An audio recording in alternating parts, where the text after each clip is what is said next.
पाकिस्तान से जुड़ी खबरों के बाद अब रुख करते हैं देश की बड़ी राजनीति की खबरों का।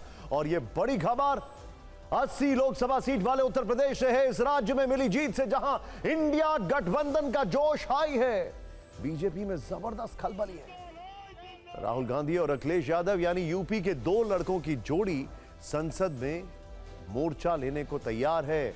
वहीं बीजेपी में हार को लेकर पश्चिमी यूपी के दो बड़े नेताओं में तलवारें खिंची हुई हैं। अखिलेश यादव ने आज यह साफ कर दिया कि वो दिल्ली की राजनीति करेंगे, मतलब करहल विधानसभा सीट से वो इस्तीफा देंगे और कन्नौज के सांसद के तौर पर लोकसभा में अपनी आवाज उठाएंगे।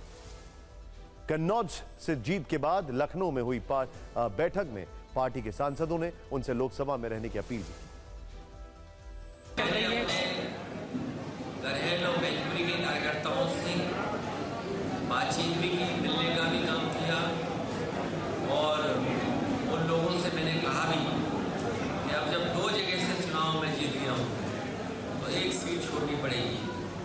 तो बहुत जल्दी में विधानसभा में अपना जो हमें सीट छोड़नी है उसकी जानकारी दे देंगे।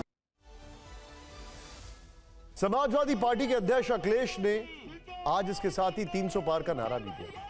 सवाल है ये कि नारा उन्होंने दिया क्यों, और सवाल यह भी है कि अगर वो विधायक पद छोड़ेंगे तो फिर यूपी विधानसभा में नेता प्रतिपक्ष कौन होगा।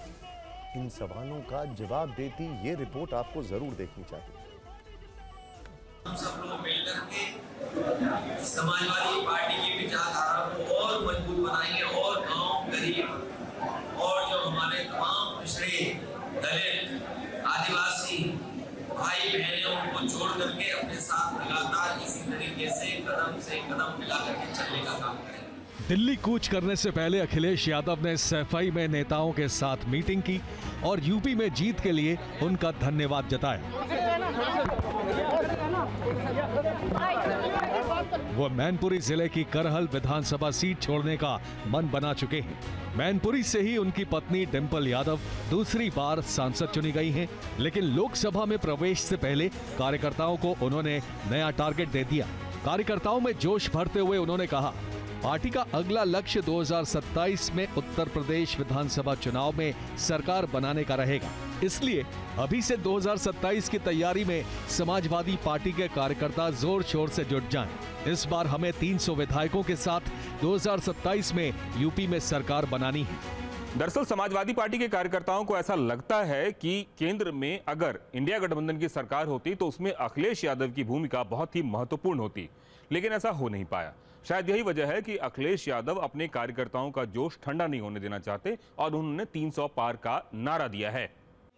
अब दूसरा सवाल यह है कि जब अखिलेश यादव दिल्ली की राजनीति करेंगे तो फिर उनकी जगह सदन में नेता प्रतिपक्ष कौन होगा। इस सवाल का जवाब उन्होंने क्या दिया, ये सुनिए। आपकी सीट छोड़ने के बाद विपक्ष क्या नेता के तौर पे किसको अभी आगे लाने का? नेता प्रतिपक्ष वो हम लोग तय कर लेंगे।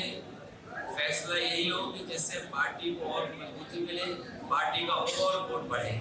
दरअसल नेता प्रतिपक्ष के मामले पर अखिलेश यादव बेशक खोलकर कुछ भी नहीं कह रहे हों, लेकिन ऐसा तय माना जा रहा है कि इस बार इस पद को वो अपने परिवार के किसी भी सदस्य को नहीं देंगे, बल्कि पीडीए फॉर्मूला के तहत किसी गैर यादव अथवा दलित को इस पद को देंगे। दरअसल लोकसभा चुनाव में अखिलेश यादव को 37 सीटें आईं, जिसके पीछे उनके पीडीए यानी पिछड़ा दलित अल्पसंख्यक वाले फैक्टर की बड़ी भूमिका है। इसलिए हो सकता है कि नेता प्रतिपक्ष पद के लिए भी वो पीडीए वाला दांव खेलें, ताकि 2027 के मिशन 300 को पूरा किया जा सके। अखिलेश यादव को 2027 में उम्मीद दिख रही है, लेकिन अब जब यह लगभग तय है कि अखिलेश यादव संसद जा रहे हैं, तो एक और अच्छी तस्वीर आप 18वीं लोकसभा के पहले सत्र से देख सकते हैं। अखिलेश यादव और डिंपल यादव दोनों एकमात्र पति पत्नी होंगे जो संसद में एक साथ नजर आएंगे। अखिलेश यादव कन्नौज, जबकि उनकी पत्नी डिंपल यादव मैनपुरी से चुनाव जीतेंगे।